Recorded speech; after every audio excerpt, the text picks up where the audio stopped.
So what is Equilottery? It's found anywhere lottery tickets are sold without any hardware modifications or to the existing machines. It's a simple software integration. We've developed relationships with the three major lottery vendors in the US, as well as the tote systems. As you'll see, part of the dollar goes into the tote system at the racetrack, and this is definitely a doable endeavor. Combines, like I said, combines lottery player and horse player prize pool for dynamic payouts on live races. It's a quick pick only game that gives novices an easy to understand method to play the game. And this is really the crux of Equilottery. When you go to the track your first time and you look at a daily racing forum, it's very confusing. You may not know what kind of bet to choose, may not know which horses to choose, what factors are there. But if you've ever taken somebody new to the racetrack, especially if you are a racing person, when the product hits the screen, when the product hits the track, they get excited. I took my dad, actually, we were sitting in this room for the fall meet last year, and he had $2 on a 2-to-1 horse to show. And the way he reacted to the race, you would have thought the guy was going to win $1,000, and it turned out in his favor. It turned out he won, $3.50. But the point is, the excitement of the racetrack product always works. It's the barriers to entry that are there that make that I believe is part of the decline as we become a little bit more of an instant gratification society. So Equilottery is designed to solve that problem. It provides profit margins in line or better than other lottery products, as well as our polling that we conducted in 2012 of over 600 Kentuckians show that it would add up to 15% new players to the lottery customer base. These would be people who don't play lottery, but it would be drawn to the lottery if there was an element of a sport, a live horse race. We commissioned a revenue study with Gaming Laboratories International, which if you're not familiar with them, they are an unimpeachable source of lottery knowledge. Virtually every lottery in the world does business with GLI. And they calculated that it would do $25 million in its first year through the Kentucky Lottery. Additionally, because part of the money goes into the pool of the racetrack, they calculated, basically because they're quick pick money, it's random odds money that goes into the pool. It's similar to what makes the Kentucky Derby payout so much. You've got a mixture of people who are coming in and they know what you're doing from a handicapping perspective, and they're making logical choices, and then you've got people who come in who like the number 8, or like the name of the horse, or like the color of the saddle cloth. And it's that dynamic that creates these large pools. So they calculated that same dynamic with Equilottery being one race each day, with the money all going into the same pool. And they said it would have a $30 million annual impact on Kentucky pari-mutuel wagering. Additionally, we commissioned them to said, what would happen if the Kentucky Derby were played in lottery terminals across 10 states? And they came back to us and said, well, that would have a $97 million impact on the handle for the Kentucky Derby alone. Well, in 2014, the Kentucky Derby handled $124.4 million, so that would be 80% of the entire Kentucky Derby pool for 2014. It's a significant number. From a legal perspective, we're working with Lisa Underwood, who used to be the executive director of the Racing Commission, and is now an attorney at White and Combs. And in our study, one thing that jumps out is that it's an extension of the intent expressed by KRS 154A 065, in which the legislature clearly laid the groundwork for integration between lottery and horse racing. And it reads, contests involving horses may be basis for a lottery. The corporation may utilize horse racing or contests involving horses for any purpose, including but not limited to advertising, promoting, conducting a lottery, or as a basis for a lottery, after attaining the necessary permission from the racetracks and sponsoring authorities. And from a cash flow perspective, we see ourselves as Powerball or Mega Millions. When you go and you buy a when you go buy a Powerball ticket at the Kentucky Lottery, you give them $2. The Kentucky Lottery takes its take. That money gets eventually put into what is a pari-mutuel pool with the Multi-State Lottery Association. A pari-mutuel pool, by its very definition, is the more money that goes in, the more money can get paid out. And then winners get selected, and that money comes back to the Kentucky Lottery. We're the same thing, the only difference is it's a pari-mutuel pool, happens to be at a racetrack. Now how does it work? It's a $2 ticket, goes to the Kentucky Lottery initially. They hold on to the first dollar, and at that first dollar they hold on to 80 cents of it. That's 40% of the entire ticket. Their games, scratch games, make around 25%. The top draw terminal games like Powerball, around 50%, so we're right there within their profitability structure. The rest of that money, the 20 cents remaining, goes into a supplemental pool. This pool is paid into by Equilottery players and paid out only to Equilottery players. And that's important for two reasons. First off, of course, it improves the overall payout, and that's a great thing. But also, it takes us, and we are a lottery ticket, where some of the money goes into the pari-mutuel pool, the track, and therefore we aren't turning lottery terminals into OTBs. There is a lottery foundation to this wager. The other dollar goes into the pari-mutuel pool, the track. For our purposes today, we're going to speak in trifecta terms, but it could be any three number or more exotic wager at the racetrack.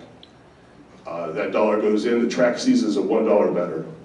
They're unaware of the other dollar. It's unimportant to them for their purposes. It goes into the pool. It's roughly, depending on the state, our state's actually got a lower takeout, but 75 to 80 cents in customer payout and 20 to 25 cents goes into the track take. That track take then splits like it normally does. So after pari-mutuel taxes are taken out, roughly 50% to purses, 50% to track improvements, staff salaries, that sort of thing.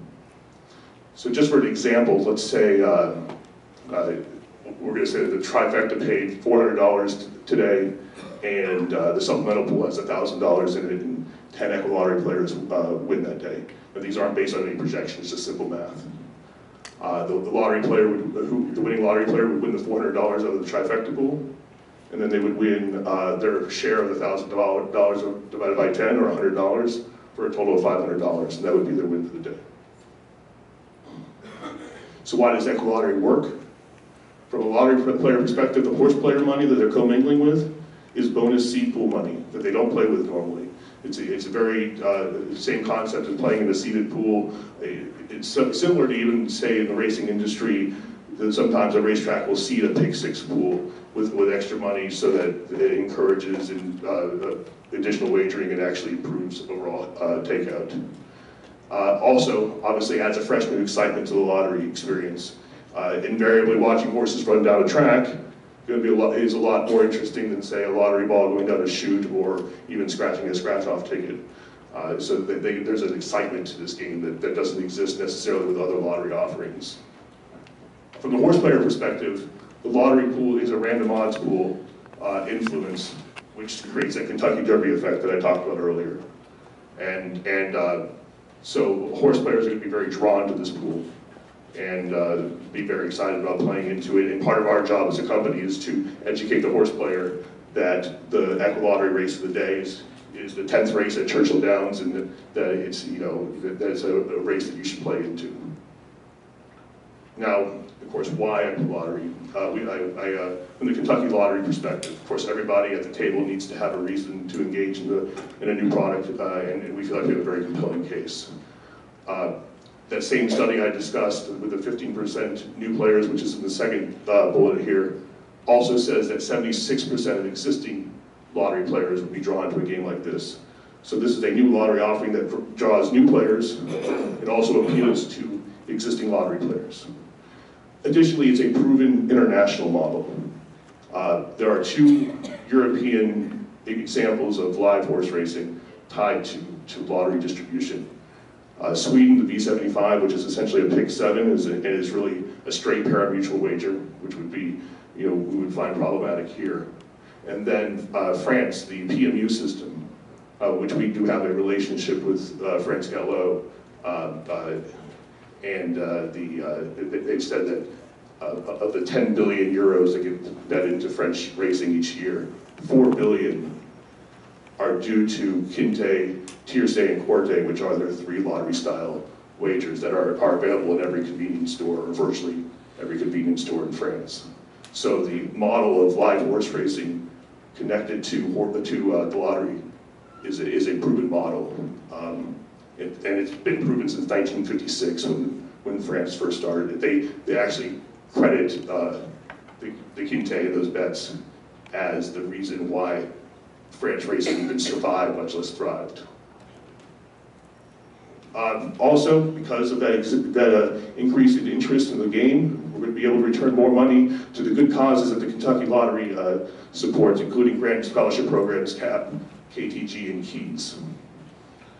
And then as we've launched in the last 2 months, we've even received some very positive earned media, including this quote from Terry Markle, who's the publisher of LaFleur's magazine, which is a major lottery publication. They also hold some conferences throughout the year. And she said, rarely have we seen this level of buzz for a new lottery product right out of the proverbial gate. And you'll see in your package that we provided I think 13 different articles that have been written about Equilottery since the launch just 2 months ago. And that's not the entirety of it, but there's certainly, my favorite one, by the way, is the first one. It's called Equilottery for Dummies. So it certainly breaks it down. Brad, if I can interrupt you, this ticket is sold right where you can get any lottery ticket? Yes, sir. Okay. Again, from the racing industry perspective, it projected handle impact of over $30 million in its first year.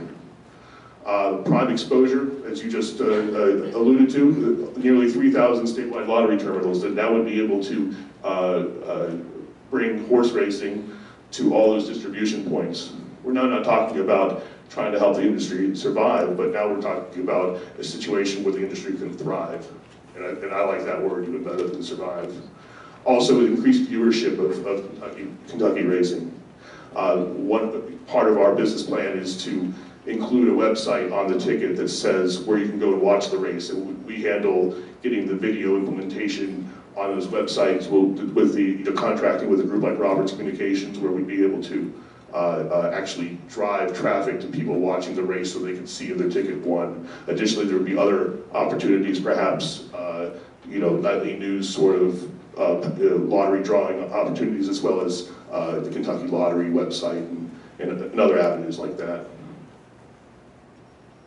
There's also the long-term idea here, that is, obviously we want this to spread outside of Kentucky.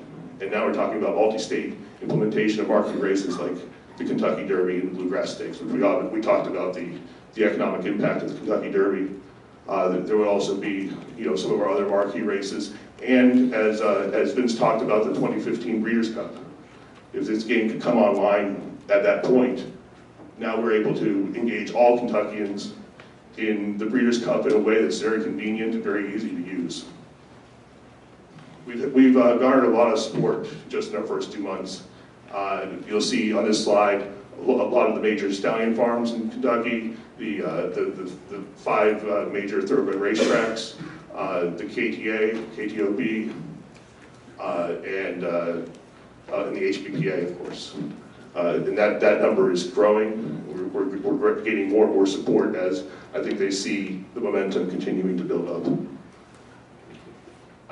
We sent out a press release yesterday, actually, quotes from 3 major stallion farm owners or presidents, and just real quickly, wanted to highlight these from Bill Farish at Lanes and Farms. Said, we've studied the Equilottery product and believe it has great potential to bring new fan interest and revenue to a sport important to Kentucky's signature industry.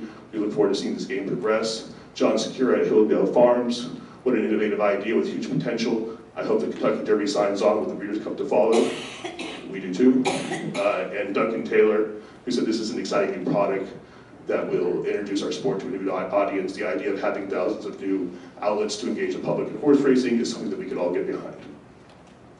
From the Commonwealth of Kentucky's standpoint, we're going to have, especially if Kentucky becomes the first adopter of this game, we'll have an international spotlight on the Commonwealth of Kentucky and its signature industry. Just from the little bit that we've done so far in the last 2 months indicates that there will be significant press coverage. There'll be a significant spotlight on whoever is implementing this game first.